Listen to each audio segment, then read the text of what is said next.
नमस्कार दोस्तों, धर्म रहस्य चैनल पर आपका एक बार फिर से स्वागत है। अभी तक आपने भूनिधि योगिनी साधना अनुभव में जाना कि एक ब्राह्मण गरीब व्यक्ति के द्वार पर गुरु मत्स्येंद्रनाथ आ जाते हैं और उसे उसकी धन की समस्या को हल करने के लिए एक गुप्त धन प्राप्त करने वाली विद्या प्रदान करते हैं। रात्रि उसके घर में विश्राम करते हैं और भोजन करने के बाद अब उस ब्राह्मण व्यक्ति से कहते हैं कि अपनी पत्नी को यहाँ से दूर भेज दो। अब मैं तुम्हें गुप्त विद्या की जानकारी देने वाला हूँ। तब ब्राह्मण व्यक्ति कहता है, गुरुदेव, आप मेरी पत्नी को यहाँ से दूर क्यों भेज रहे हैं? तब हंसते हुए गुरु मत्स्येंद्रनाथ कहते हैं कि ऐसी विद्याओं की जानकारी आपके गृहस्थी में भी किसी को नहीं होनी चाहिए, क्योंकि तंत्र विद्या अत्यंत ही गोपनीय विषय होता है। इसमें गुरु और शिष्य के अलावा किसी तीसरे को आभास तक नहीं होना चाहिए, वरना कभी भी सिद्धि प्राप्त नहीं होती है। अगर कोई व्यक्ति ऐसी साधना या इस ज्ञान का बेमतलब प्रचार करता है और केवल जो यह करना चाहते हैं उनके अतिरिक्त अन्य लोगों को बताता है, तो सिद्धि उसकी नष्ट होती है। इसीलिए तंत्र विद्या में गोपनीयता सबसे अनिवार्य वस्तु है। ब्राह्मण व्यक्ति अपनी पत्नी को दूर भेज देता है। अब वह तैयार था। तब मत्स्येंद्रनाथ कहते हैं, पहले मेरे चरण स्वच्छ जल से धो, उसके बाद मुझे गुरु स्वीकार करो और दक्षिणा अर्पण करो। यह सब करने के बाद ब्राह्मण व्यक्ति अब उनके सामने अपनी इच्छा कहता है और कहता है कि हे देवता स्वरूप मेरे गुरुदेव, आप मुझे धन प्राप्त करने की योगिनी साधना सिखाइए। अब मुस्कुराते हुए गुरु मत्स्येंद्रनाथ कहते हैं, सुनो, यह एक गुप्त वैदिक विधि है। यह नाथ संप्रदाय की कोई विधि नहीं है। यह विधि वेदों में वर्णित थी, लेकिन इसे छुपा कर रखा गया ताकि इसका दुरुपयोग न हो सके। यहाँ पर मैं इस विद्या की जानकारी तुम्हें दे रहा हूँ। सुनो, इसे हम भूनिधि योगिनी साधना के नाम से जानते हैं। यह एक ऐसी साधना है जिस साधना को करके व्यक्ति अतुलनीय धन की प्राप्ति कर सकता है। इतना ही नहीं, उसका भूमि पर अधिकार हो जाता है। जिस भूमि पर वह अपना कदम रख देता है, वह भूमि भी उसी की हो जाती है। वहां पर वह पहरा बिठा सकता है। तब उस गरीब ब्राह्मण व्यक्ति ने हाथ जोड़कर गुरु मत्स्येंद्रनाथ से पूछा, गुरुदेव, ये पहरा बिठाना क्या होता है और कदम रखने मात्र से उसकी धरती कैसे हो सकती है? तब गुरु मत्स्येंद्रनाथ जी कहते हैं, सुनो, यह एक ऐसी विद्या है जिसके माध्यम से भूनिधि योगिनी सिद्ध हो जाती है। और जिस भी जमीन पर धन निकालने के लिए इस शक्ति का आवाहन किया जाता है, वहां पर भूनिधि अपना खुद का स्थान घोषित कर देती है। अब उस स्थान पर रहने वाली समस्त शक्तियां उसे प्रणाम कर उसके अधीन हो जाती हैं। इसीलिए वह जमीन भूनिधि योगिनी की हो जाती है। और तब साधक किसी गड़े धन को न सिर्फ निकाल सकता है, बल्कि उस स्थान पर इस गुप्त भूनिधि योगिनी के मंत्रों के माध्यम से पहरा लगाकर उस स्थान को कीलित कर सकता है।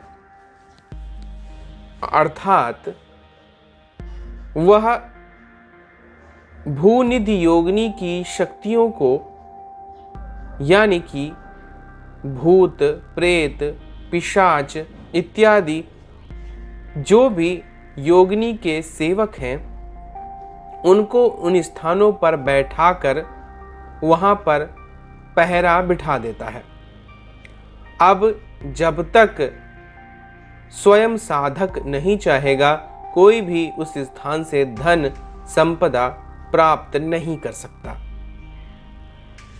इसके लिए उसे सिर्फ थोड़ा सा जल लेकर उस स्थान पर मंत्र पढ़ते हुए गिरा देना होता है और योगिनी से प्रार्थना करनी होती है कि इस स्थान पर आप नाग पहरा या भूत प्रेत पहरा बिठा दीजिए और कोई भी इस स्थान से धन न निकाल पाए। इसीलिए यह साधना धन संपदा देने के मामले में सबसे उत्तम साधना मानी जाती है। इससे न सिर्फ व्यक्ति धन प्राप्त कर सकता है, बल्कि किसी गड़े धन की रक्षा भी सदैव के लिए कर सकता है। अब ब्राह्मण व्यक्ति ने कहा, गुरुदेव, अगर उस स्थान पर कोई बड़ी शक्ति बैठी हो, क्या तब भी भूनिधि योगिनी अपने कब्जे में उसे ले पाएगी? तब मत्स्येंद्रनाथ कहते हैं, अगर साक्षात भैरव उस स्थान पर विराजमान है, तो भी दोनों की आपसी रजामंदी से वह स्थान भूनिधि को ही प्राप्त हो जाता है और इससे बड़ी शक्ति कोई स्थापित नहीं हो सकती।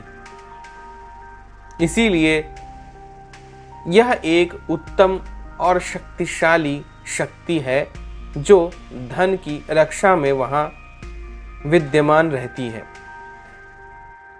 अब ब्राह्मण व्यक्ति ने कहा, यह सब तो ठीक है, किंतु मुझे धन कैसे प्राप्त होगा? तब मत्स्येंद्रनाथ उसे इस विद्या की पूरी जानकारी प्रदान करते हैं और कहते हैं कि किसी भी स्थान पर जो कि एकल, एकांत और शांत हो, वहां पर यह साधना करो। उसके बाद आगे का सारा मार्ग स्वयं ही तय हो जाएगा। यह सुनकर अब ब्राह्मण व्यक्ति अपने गुरु मत्स्येंद्रनाथ की सेवा करते हैं।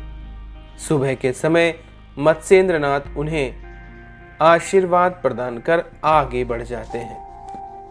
ब्राह्मण व्यक्ति के लिए अब ऐसा स्थान ढूंढना अनिवार्य था जहां पर वह यह साधना कर पाए।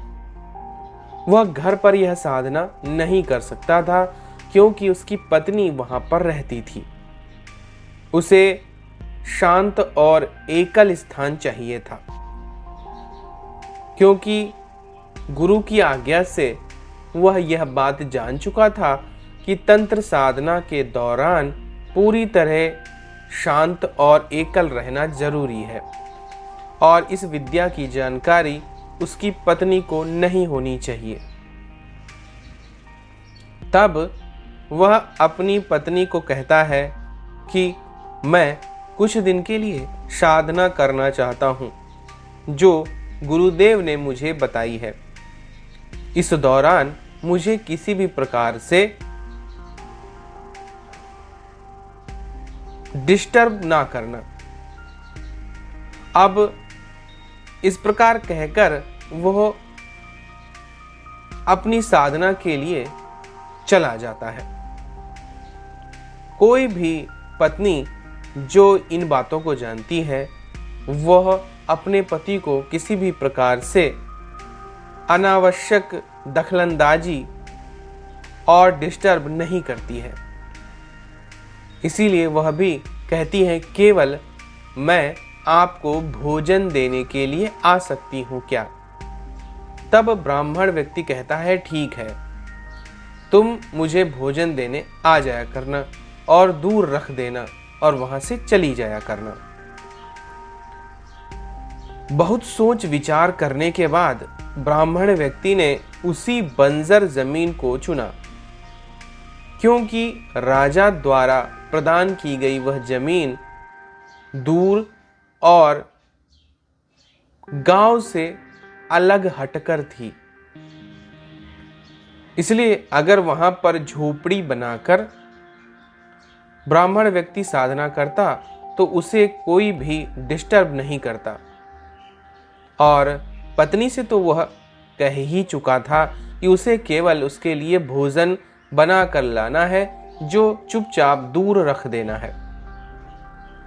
अब आगे की अपनी चुनौती के लिए वह ब्राह्मण व्यक्ति तैयार था। उस व्यक्ति ने वहां पर साधना शुरू कर दी।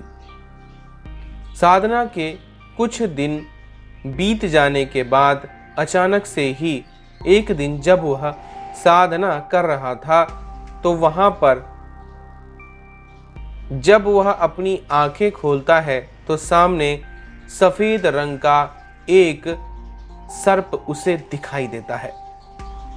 सामने सर्प को देखकर वह डर जाता है और कहता है यह कैसी समस्या मेरे आगे आ गई।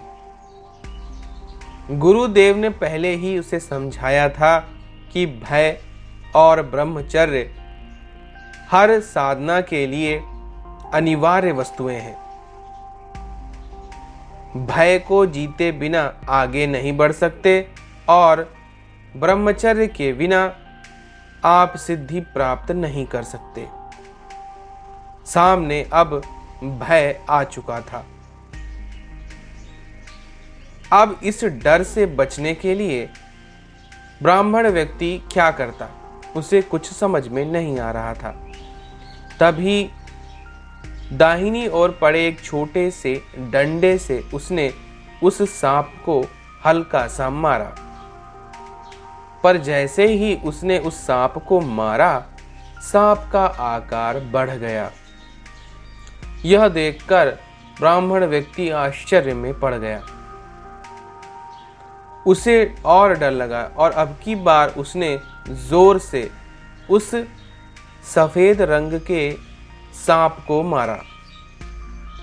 उसका आकार और अधिक विशाल हो गया।